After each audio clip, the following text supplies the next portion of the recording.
Hi, this is Devin Towsend, and I just got Rock Hard live. Yucky. I'm Jessica, and we're here at Ace of Spades today, and he already introduced himself here, but Devin. So how so far is the tour going? I guess would probably be the first question I'd ask. It's good, I guess we're about a third of the way into it, and there's some tours that you go on where you don't have a lot to talk about with the other bands, and this one's not like that. There's a lot of things to talk about, and I really like these people, and we've been doing a lot of our own stuff for a while, and this is the first real support thing that we've done. But I can't think of a band I'd rather support than Gojira. They're killer. Right. Yeah. No, I'm actually super excited to be here tonight. So Wicked. Because I haven't seen you live or Gojira, and cool. You guys, I love all of your guys' music so much. So thank you. But I guess the one question that I had for you is that my first question was kind of simple. It's I'm curious to how music has played a role in your life as a child. How was it introduced to you? What was your influences and stuff like that to get you? Well, I think my family was very musical. Like the grandfather and the Christmases and everything was a lot of that was spent in a musical capacity of some sort. But I think my interest in music probably started with musicals in the 70s, all that sort of Andrew Lloyd Webber sort of stuff. Yeah, totally. It was kind of a big deal for me as a kid because it was easy ways, I think, in hindsight, to learn how music operates.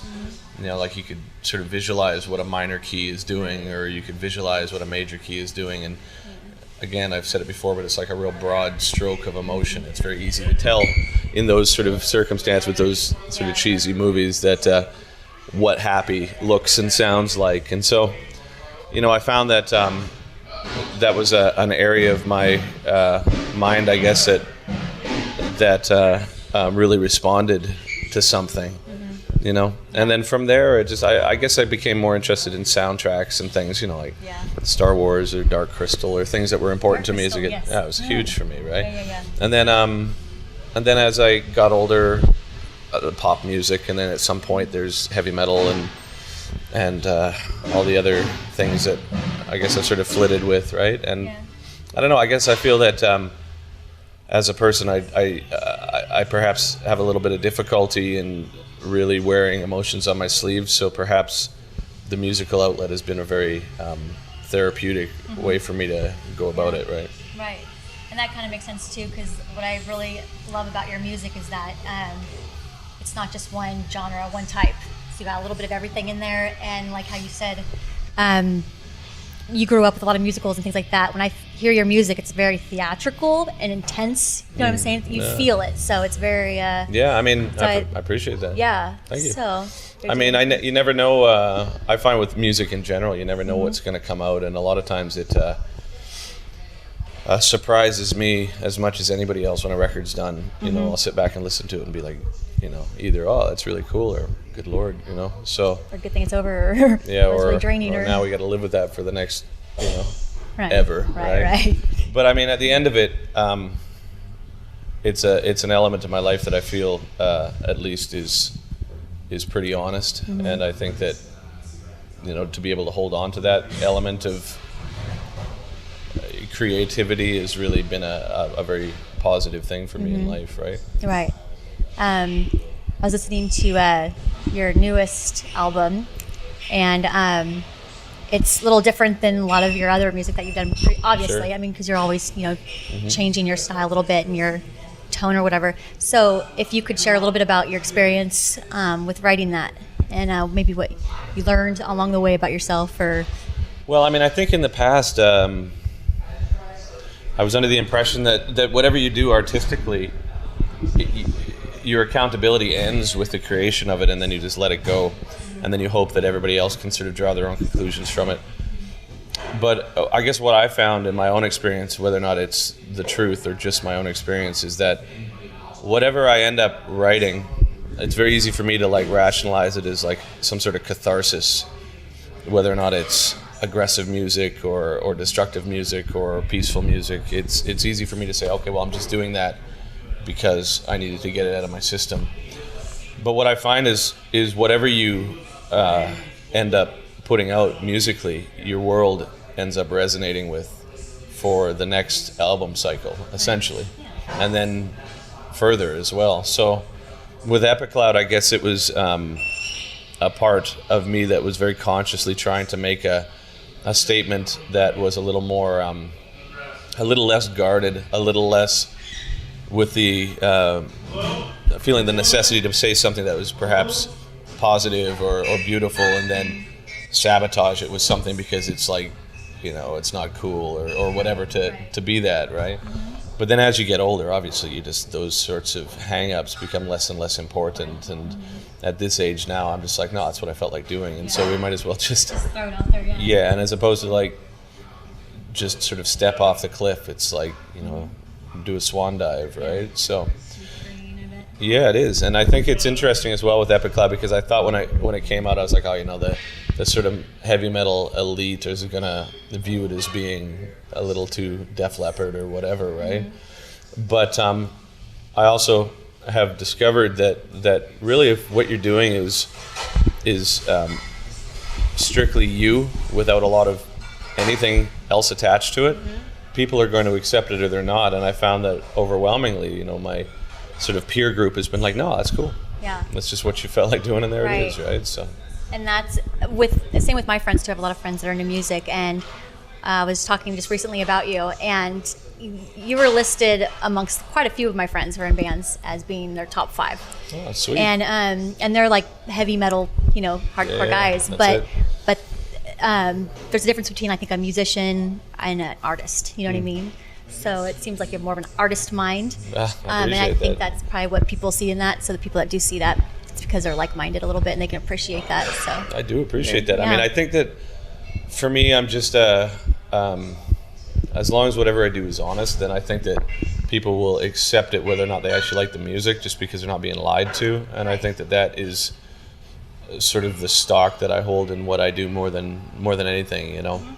We're out with Gojira, and you know, we're out with Meshuggah, and we're out with all these bands that are just and devastating, like heavy, brutal stuff, right? I mean, both those bands are, you know, what they come from and what they're singing about is something I can definitely back. It's not like a negative sentiment, but it's brutal. Like, I mean, Gojira, they just like pound you into submission, right? And then once you're in submission, they just grind you into dust, love it right? the whole time. Well, that's it. But so when you go into these situations, like for me, you know, the insecurities or whatever that play into doing this for a living, you're just like, well, what am I going to do? Like, how am I going to compete with that? Right. But then it's a good experience for me to play with these bands as well because it allows me to sort of go, well, hang on, this, you know, the reason why I'm here is because I'm doing what I do.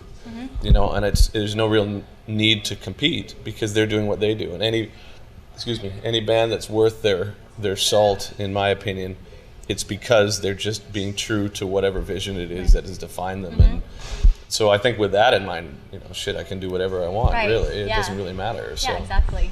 It's not necessarily about like a popularity test. It's or competition. Easy right. Well, with each other, but your style of music is more like, it'd be really easy, I think, for you to go out and just make a radio song where everybody would accept you and understand you on that level, you know. So I think it's a fine line though. It's like you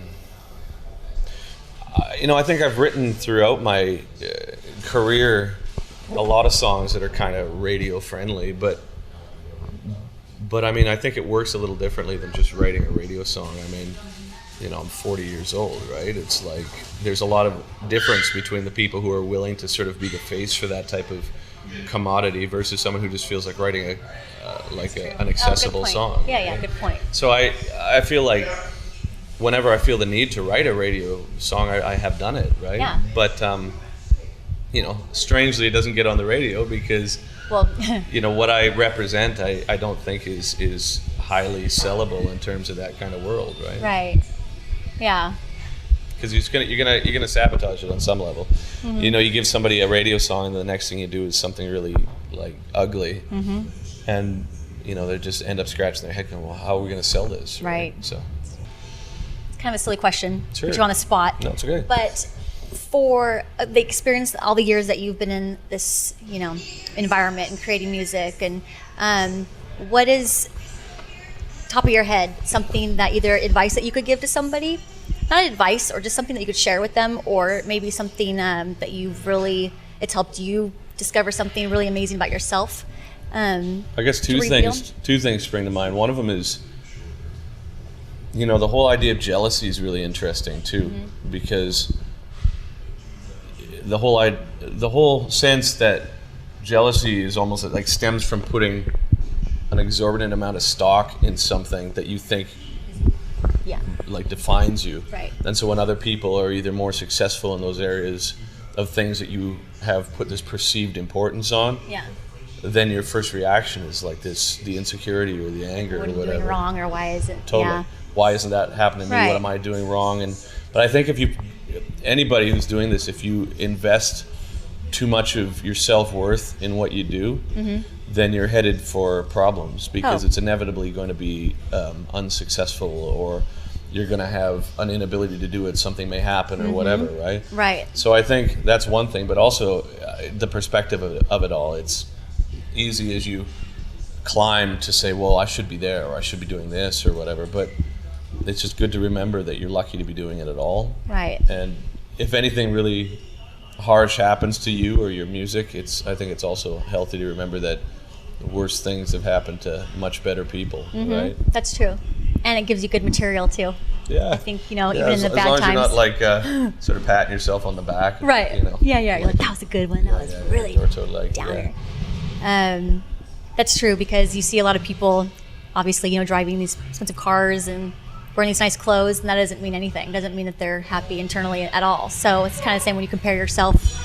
Yeah, I mean, I think it's like, I'm definitely not to the point as a human where like I'm not any of those things. I mean, I do like nice guitars, and I'm shallow in the ways that I'm shallow, right? But at the same time, I think there's professionally a real tendency to see other people in your peer group doing well, and then saying, as opposed to like being happy for their success, being bitter towards it and hoping that they fall in some way, because kind of creepy. Human nature. Maybe, right? Yeah, I don't know, it's weird. Kind of a random question. Because obviously your music's very emotional, like with all your different styles and stuff, but like when you are doing like the metal aspect, like the harder stuff, what kind of emotion are you usually feeling typically for that? I'm kind of curious. I think it's one of two, right? Like I think that lately I've been experimenting more with those types of sounds and rhythms and production styles to sort of see if you could use that force for emotions other than destructive sort of things, right? Yeah. Which is what I was hoping to sort of achieve with the newest record. However, there's a part of me that is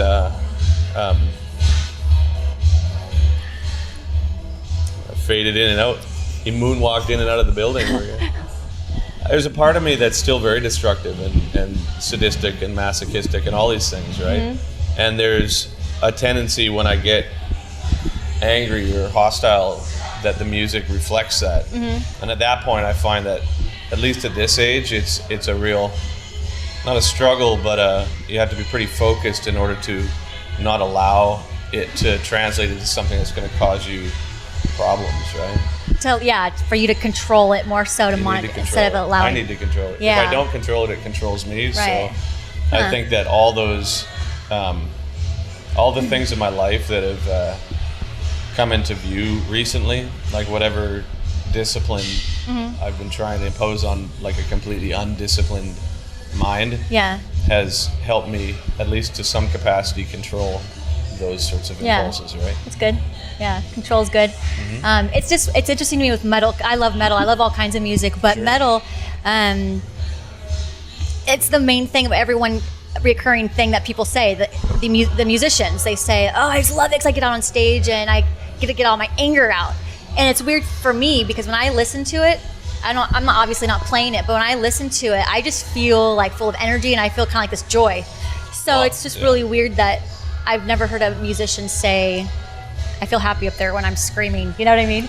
Well, I mean, I think it's also what you want to get out of it. I mean, I think there's some types of heavy music that that is designed, explicitly for you to feel anger, right? Yeah. But I mean, a band like Gojira or a band like Meshuggah, it's energy in a sense that I find very compelling because it's inspiring rather than like repressive, right? Exactly. And and I think that's, if I was to look into the future of heavy music, I would hope that would be what people would ultimately see the validity in it for being, as opposed to like, the whole Motley Crue 80s cookie cutter kind bullshit, of right? I mean, I find that for me it's very difficult to, and has been very difficult to get any sort of respect musically based on the fact that I play heavy stuff, right?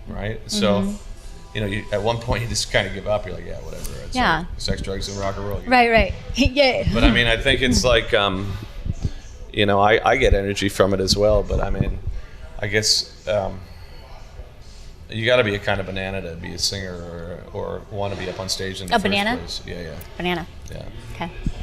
Yep. And I think that because of that, you got to take it again with a grain of salt. It's like, there's an element that I like to think is catharsis. There's an element that I like to think I just enjoy it. But there's also got to be some sort of, deep-rooted need for attention that's underneath it all, too. Did you say attention? Tension? Or tension. I like that, too. Tension's good, yeah. No, I think just being appreciated and recognized for something that you love doing is a nice thing. It's a good thing, actually. I agree. And so it's not like you're going out there trying to make everybody happy or doing what you want to do. You do, but I think it's not as altruistic as it may end up sounding, right? Right, yeah, it's impossible to do that. So, and yeah.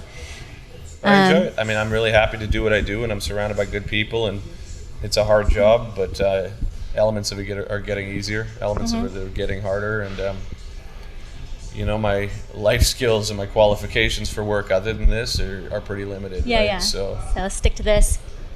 Keep succeeding at this. Yeah, right. I'm trying to. Right? Cool. Well, thanks. What was your name again? Jessica. Thanks, Jessica. Yes, thank you very much. You're welcome. Thank you very much. All right. Yes. Have a good night, guys. Have a good night, guys. Stay rock hard.